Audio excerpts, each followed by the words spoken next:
Hello Weaver, नमस्कार। उम्मीद है आप सब बढ़िया होंगे और आपकी तैयारी अच्छी से चल रही होगी। आज के वीडियो में हम लोग डिस्कस करेंगे बिहार कर्मचारी चयन आयोग के द्वारा आशु लिपिक और अनुदेशक या आशु लेखन पदों पर नियुक्ति हेतु आयोजित की जाने वाली प्रतियोगी परीक्षा का विज्ञापन आयोग के द्वारा जारी कर दिया गया है। तो इसको हम लोग डिटेल में जानेंगे। इसमें कोई ऐसी चीज़ें, अगर आप फॉर्म इसका भरना चाहते हैं तो कोई ऐसी चीज़ें नहीं होगी जो आप गलती करें फॉर्म भरने के दौरान। तो सबसे पहले ज़रूरी है कि आप किसी भी फॉर्म को भरते हैं तो उसके बारे में सब कुछ आप पहले जान लें, फिर आप जो है इत्मीनान के साथ अपने फॉर्म को फिलअप करें। तो स्टार्ट करते हैं, देखते हैं कि इनमें क्या क्या है। तो आवेदन की बात करें तो आपका ऑनलाइन आवेदन जो प्रारंभ हो गया है वो 15/5/2023 से हो गया है और आवेदन करने की अंतिम तिथि जो रखी गई है वो 14/6/2023 रखी गई है। लगभग आपको 1 महीने का समय आवेदन के लिए दिया जाएगा। अब हम बात कर लेते हैं कि जो आशु लिपिक और अनुदेशक के जो पद हैं उस पे टोटल कितनी वैकेंसियां हैं। तो आप यहाँ पे वैकेंसी को सिलसिलेवार से आप देख सकते हैं। यहाँ पे अनुदेशक की बात करें तो अनुदेशक या आशु लेखन की हम बात करें तो इनके विभाग का नाम होता है सचिवालय, यानी राजभाषा विभाग, मंत्रिमंडल सचिवालय होता है, उस विभाग में इनकी नियुक्ति होती है और उसके लिए न्यूनतम शैक्षणिक योग्यता जो रखी गई है, अगर आप अनुदेशक या आशु लेखन का फॉर्म डालना चाहते हैं तो उसकी जो योग्यता है वो आपकी 10+2 या इसके समकक्ष अगर आपने उत्तीर्ण किया है, जैसे ITI का 2 साल का कोर्स किया है, NCVT या NCVT से मान्यता प्राप्त या CBT से मान्यता प्राप्त बोर्ड से, तो भी आप जो है वो 10+2 के इक्विवेलेंट माने जाएंगे। वहीं हम बात करें कि अनारक्षित यानी अनरिजर्व की, तो अनरिजर्व का टोटल जो यहाँ पे जो नंबर ऑफ वैकेंसी जो दी गई है वो आप देख सकते हैं कि टोटल वैकेंसी इनकी 3 है। वहीं हम आर्थिक रूप से कमज़ोर EWS की कोई वैकेंसी नहीं है, पिछड़ा वर्ग की 1 है। और अगर हम बात करें अत्यंत पिछड़ा वर्ग की तो वो भी 1 है। और साथ ही साथ अगर हम बात कर रहे हैं कि अनुसूचित जाति की तो 2 है। तो टोटल जो है यहाँ पे आप देख सकते हैं कि टोटल नंबर ऑफ जो वैकेंसीज है वो कितनी है, यहाँ पे 7 आपकी दी गई हैं। आगे हम बात करें तो इसके लिए कुछ और चीज़ें, तकनीकी योग्यता भी होना ज़रूरी है।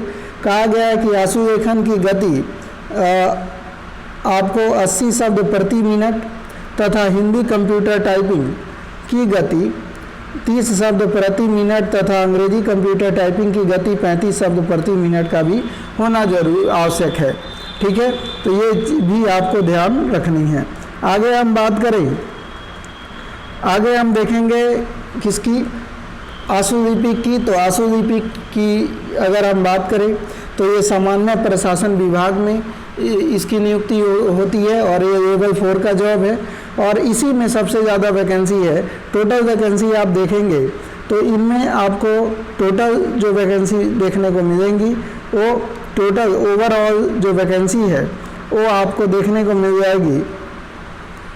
यहाँ पे टोटल 232 वैकेंसी देखने को मिलेंगी। कितनी मिलेंगी? 232 वैकेंसी है, जिसमें अलग अलग कैटेगरीज की अलग अलग वैकेंसी यहाँ पे निर्धारित की गई है। अब इन्होंने कुछ नोट में दिया हुआ है कि आशु लिपिक या अनुदेशक या आशु लेखन पद पर कुल 232 पदों के लिए विज्ञापन प्रकाशित किया गया है, जिसमें 35% क्षैतिज आरक्षण के तहत कुल 31 पद शामिल किए गए हैं। उपयुक्त सभी रिक्तियां औपबंधिक हैं जो घट या बढ़ सकती हैं। तो ये भी आपको मतलब ये कभी कभी होता क्या है कि बाद में बढ़ जाती है वैकेंसी, और कभी कभी जो होती है वो घट भी जाती है। घटती तो कम है लेकिन बढ़ती ज़्यादा है, ये ज़्यादा होता है। अब हम न्यूनतम शैक्षणिक योग्यता की बात करें तो शैक्षणिक योग्यता ऑनलाइन आवेदन समर्पित करने की अंतिम तिथि तक अभ्यर्थी के पास मान्यता प्राप्त बोर्ड या संस्थान से 10+2 या इसके समकक्ष उत्तीर्ण होना चाहिए। अभी आपको बताया ही था कि NCVT या SCVT से यदि आपने पॉलीटेक्निक का 3 वर्षीय डिप्लोमा आपने प्राप्त किया है तो उसको इंटरमीडिएट के समकक्ष माना जाएगा। और न्यूनतम तकनीकी योग्यता की बात करें तो ऑनलाइन आवेदन समर्पित करने की अंतिम तिथि तक अभ्यर्थियों को मान्यता प्राप्त संस्थान में उपरोक्त तालिका में वर्णित पदों विभाग के सामने उल्लेखित न्यूनतम तकनीक योग्यता धारण करना अनिवार्य है। आरक्षण की बात करें तो आरक्षण में आपको कहा गया है कि ध्यान रखिएगा, आरक्षण में जो मेन चीज़ें हैं वो आप देख लीजिए। आरक्षण की अगर हम बात करें तो इसमें यहाँ पे आरक्षण में उम्र सीमा की बात करें तो देखिएगा, आरक्षित जो वर्ग हैं यानी रिजर्व जो पुरुष हैं उनकी 37 वर्ष, अनारक्षित जो महिलाएं हैं उनकी बात करें तो 40 वर्ष, और वहीं हम बात करें पिछड़ा वर्ग या अत्यंत पिछड़ा वर्ग तो वो उनकी जो है अधिकतम न्यूनतम उम्र सीमा 18 वर्ष सभी की है, और अधिकतम उम्र सीमा आप अपने हिसाब से किस कैटेगरीज में आते हैं उसके अनुसार आप देख सकते हैं। आगे हम कुछ और चीज़ों की बात कर लेते हैं। अगर परीक्षा शुल्क की बात करें तो यदि आप सामान्य वर्ग से आते हैं, पिछड़ा वर्ग से आते हैं या अत्यंत पिछड़ा वर्ग से आते हैं तो आपको 540 रुपये परीक्षा शुल्क के रूप में देने होंगे प्रारंभिक परीक्षा का। वहीं अनुसूचित जाति अनुसूचित जनजाति के से आते हैं और बिहार के मूल निवासी हैं तो 135 रुपया, और दिव्यांग श्रेणी का अनुसूचित जाति अनुसूचित जनजाति हैं तो उनको भी 135 रुपया, और सभी श्रेणी की महिलाएं अगर फॉर्म डालती हैं तो उनको 135 रुपया देना पड़ेगा। बिहार राज्य के बाहर के सभी श्रेणी के अभ्यर्थी चाहे वो महिला हो चाहे पुरुष हो तो उनको 540 रुपया उनको फी के रूप में देना होगा। तो ये आपका परीक्षा शुल्क है। अब परीक्षा की प्रकृति जान लेते हैं कि आपका एग्ज़ाम का नेचर क्या होगा। तो एग्ज़ाम में ध्यान रखिएगा कि टोटल कहा गया कि बिहार कर्मचारी चयन आयोग परीक्षा संचालन नियमावली 2010 के आलोक में 40,000 से अधिक आवेदन प्राप्त होने पर प्रारंभिक परीक्षा आयोजित की जाएगी। तो ये 100% है कि 40,000 से अधिक आवेदन प्राप्त होंगे ही होंगे। तो आप ये मान के चलिए कि आपका एक प्रारंभिक परीक्षा ली जाएगी जिसकी प्रकृति जो होगी वस्तुनिष्ठ प्रकृति होगी, और लिखित परीक्षा के माध्यम से कोटिवार उपलब्ध रिक्तियों के लिखित परीक्षा में एक पत्र सामान्य ज्ञान का होगा जिसके निम्नांकित विषय होंगे। पहला सामान्य अध्ययन, दूसरा विज्ञान और मैथ होगी, और तीसरा जो होगा रीजनिंग मेंटल एबिलिटी होगा। तो ये होंगे, और टोटल प्रश्नों की संख्या 150 होगी, और प्रत्येक सही प्रश्न के लिए आपको 4 अंक दिए जाएंगे, और प्रत्येक गलत क्वेश्चन के लिए 1 अंक की कटौती करी जाएगी। परीक्षा की अवधि 2 घंटा 15 मिनट की होगी, और परीक्षा का माध्यम जो होगा वो हिंदी या अंग्रेजी में होगा। अगर हिंदी एवं अंग्रेजी प्रश्न पत्रों में कोई भिन्नता होती है तो अंग्रेजी ही सर्वमान्य होगा। वहीं सामान्य अध्ययन का सिलेबस की बात करें तो कहा गया कि इसमें प्रश्नों के उद्देश्य अभ्यर्थियों के आसपास के वातावरण के सामान्य जानकारी तथा समाज में उनके अनुप्रयोगों के संबंध में उसकी योग्यता की जांच करना होगा। वर्तमान घटनाओं की और दिन प्रतिदिन की घटनाओं में सूक्ष्म अवलोकन तथा प्रति वैज्ञानिक दृष्टिकोण जैसे मामलों की जानकारी संबंधित प्रश्न शामिल किए जाएंगे, जिनके बारे में जानकारी रखना किसी भी शिक्षित व्यक्ति से अपेक्षा की जाती है। इसमें बिहार, भारत और इसके पड़ोसी देश से संबंधित विशेष रूप से प्रश्न पूछे जा सकते हैं।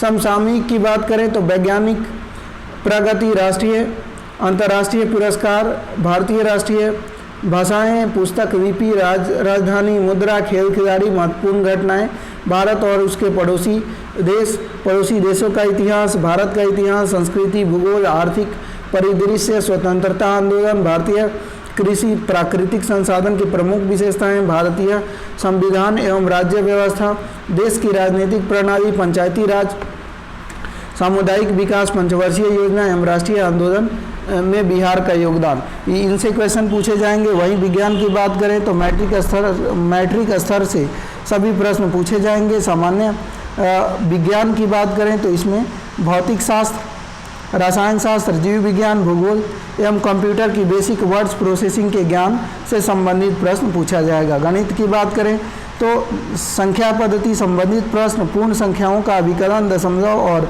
भिन्न संख्याओं के बीच परस्पर संबंध, मूलभूत अंक गणितीय संक्रियाएं, प्रतिशत, अनुपात, समानुपात, औसत, ब्याज एवं लाभ और हानि से क्वेश्चन पूछे जाएंगे। उसके अलावा खंड ग की बात करें तो मानसिक क्षमता जांच, इसमें शाब्दिक एवं गैर शाब्दिक दोनों प्रकार के प्रश्न पूछे जाएंगे। शाब्दिक में निम्नलिखित प्रश्न संबंधित यथासंभव प्रश्न पूछे जाएंगे। सादृश्य, समानता, भिन्नता, स्थान कल्पना, समय समाधान, विश्लेषण, दृश्य स्मृति, विभेद, अवलोकन, संबंध अवधारणा, अंक गणितीय तर्क शक्ति, अंक गणितीय संख्या श्रृंखला, कूट लेखन। मतलब आप देख सकते हैं कि रीजनिंग के वर्बल और नॉन वर्बल सभी जो है से क्वेश्चन आपके पूछे जाएंगे। अब व्यवहारिक जांच की बात की जाए तो हिंदी श्रुति की 80 शब्द प्रति मिनट की गति से 4 मिनट तक रेखापन द्वारा जांच की जाएगी। रेखापन प्रारंभ करने के पूर्व 1 मिनट का रेखापन जांच डिक्टेशन लेख दिया जाएगा। श्रुति लेख टंकित करने हेतु 20 मिनट का समय दिया जाएगा। इसके अतिरिक्त उम्मीदवारों को टंकन आरंभ करने से पूर्व 2 मिनट का समय शुद्धि हेतु दिया जाएगा। श्रुति लेख का टंकन में शुद्ध टंकन हेतु निर्धारित समय के अंतर्गत करनी होगी। श्रुति लेख के टंकन में उत्तीर्ण होने के लिए 10% से अधिक गलतियां नहीं होनी चाहिए, अन्यथा उन्हें अयोग्य करार दिया जाएगा। तो आप ये देख सकते हैं कि आपका ये व्यवहारिक जांच पहला और दूसरा होगा, इसको आप देख लीजिएगा अच्छे से। बाकी जो है आप ये क्वालिफाइंग मार्क्स तो सामान्य के लिए 40% रखा गया है, पिछड़ा वर्ग के लिए 36.50 रखा गया है, अत्यंत पिछड़ा के लिए एट लीस्ट आपको 34% रहना होगा, और अनुसूचित जाति और जनजाति के लिए 32%, महिलाओं के लिए 32% और दिव्यांग के लिए एट लीस्ट 32% रखा गया है। अब आ जाते हैं महत्वपूर्ण पॉइंट जान लेते हैं कि ऑनलाइन आवेदन पत्र भरने से संबंधित अंतिम तिथि और प्रारंभिक तिथि। तो प्रारंभिक तिथि शुरू हो गया है 15/5/2023 है और लगभग 1 महीने का समय आपको मिल जाएगा। 14 जून 2023 तक आप फॉर्म भर सकते हैं। लेकिन मैं आप सभी से कहूँगा कि यदि आप सीरियस कैंडिडेट हैं और चाहते हैं, मतलब इस जॉब को लेके आप सीरियस हैं, चाहते हैं कि एक जॉब आपकी पक्की हो, तो आप अंतिम तिथि का इंतज़ार ना कीजिएगा। कोशिश रहनी चाहिए कि जितना जल्दी हो सके आप इस फॉर्म को डाल दीजिएगा, क्योंकि लास्ट में सर्वर प्रॉब्लम होती है और बहुत सारे स्टूडेंट ऐसे होते हैं कि आधा अधूरा वो फॉर्म डाल पाते हैं।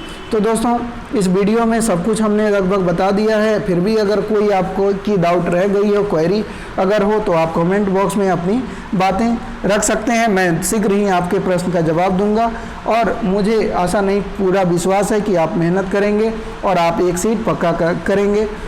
मिलते हैं एक नए वीडियो में, तब तक के लिए धन्यवाद। टेक केयर, जय।